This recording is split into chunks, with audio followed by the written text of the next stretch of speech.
Hey everybody, it's Steve. Welcome back. Today we're going to deal with an issue where when you push one button on the garage door opener, it actually opens both garages.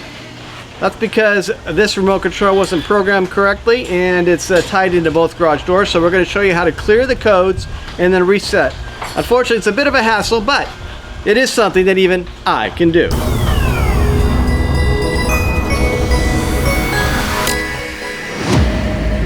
Alright, so here we are with our LiftMaster garage door opener. We're going to pop it open. Should be able to just reach your hand up there and pull it down. Should be on a hinge. Should stay in place. You're going to find a yellow button in here. You're going to push and you're going to hold it for 6 seconds. After 6 seconds, the light will go out and you'll know you're done. Alright, so once we've done that, now our remote controls for this garage should not work. So I'm going to push button number 2 and no effect. That's because it's forgotten it. So now we need to reprogram this remote.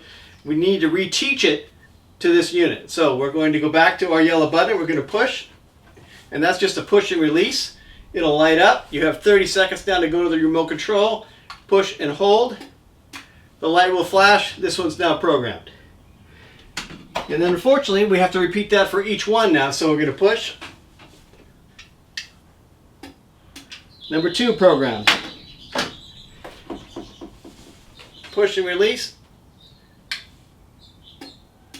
3 programmed. And so forth. You keep doing this until they're all done, and when you're all set, close it up. Make sure the wire's on the outside, that's your receiving wire, and you are good to go.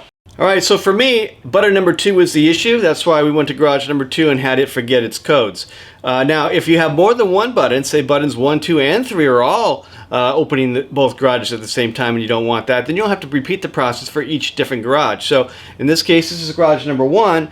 If this was also opening both garages, then I would go here and forget that one as well. Repeat the process by going up, pushing the button for 6 seconds, and then reprogramming it so that it just knows this particular garage.